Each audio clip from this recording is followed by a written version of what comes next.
Over the years, we've not had a comprehensive database for us as smallholder women farmers in SOFON, and this is something IBP, with the support of IBP and other technical partners, we are trying to look for a way to have a comprehensive database. So as a result of the Spark One project, there were some impacts that we were able to see as a result of the Spark One project.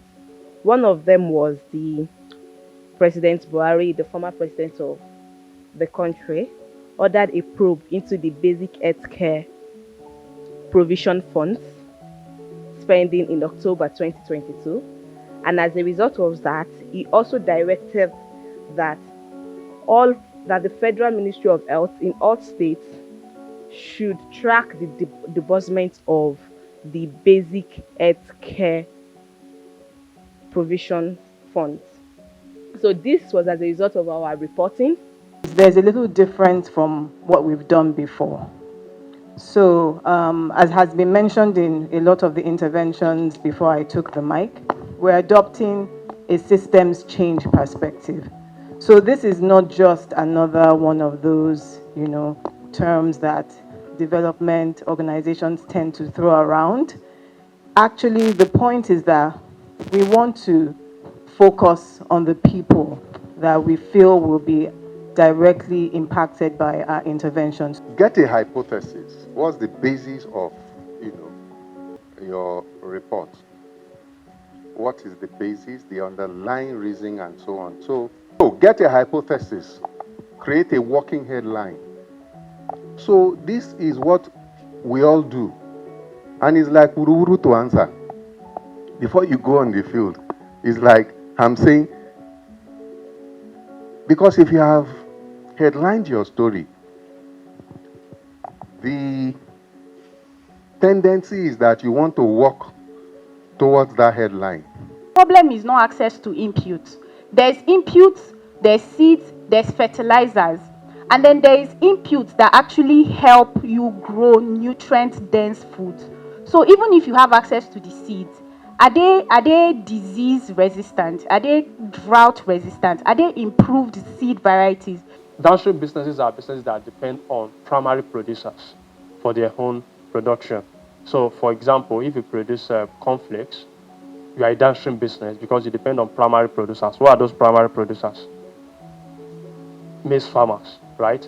If you produce milk, for example, you depend on pastoralists, for your production. So it's no longer about who has the biggest muscles. It's about who has what it takes intellectually, who is competent enough intellectually to drive change, to drive societal development. So definitely if you are not taking your phone like this, it will be like this. So it's just two ways. You can't take it like this. So it's either you do like this or you do like this. But this training is going to be telling you how best you can hold your phone in taking shots. I've learned about intentionality, targeting specific story and pursuing it maximally for impact. And this has been an eye-opener into how I can improve my reportage, and I'm sure that going forward I'll be writing stories that will touch the world. The aspect of the investigative reporting, before now we all feel, investigative reporting is about witch hunting, is about looking for error all the time. But no, now I understood that it's this aspect of journalism that has to do with public interest. So where a journalist focus on something that has to do with public interest, it could be corruption, it could be crime, it could be any form of wrongdoing. So I've learned a whole lot of things, and I'm hopeful that these things I've learned will be useful for me when the project begins.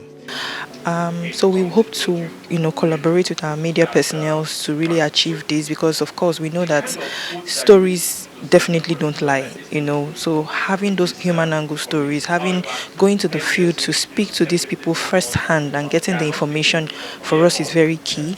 And we're hoping that we can use it to get, the kind of information that we want, and also the government will understand what the challenges are basically. A project like this is important because you're addressing two key issues in life or of life. You're addressing the issue of health, you're addressing the issue of food, and they're interrelated. They say you are what you eat. Okay, so ultimately food is very important, and this is the agricultural chain process that determines the quality or the quantity of what we get. So this is very, very important. Health also is a very vital aspect. And for the agri entry points, mobilizing smallholder women farmers to be part of decision-making spaces and to amplify their voices to meet their basic demands for gender-friendly equipment and farm input in a timely manner. So our expectation is we want a sustainable system that continues to improve maternal health care outcomes at the PHC center, and then improve the living standard of smallholder women farmers across Nigeria.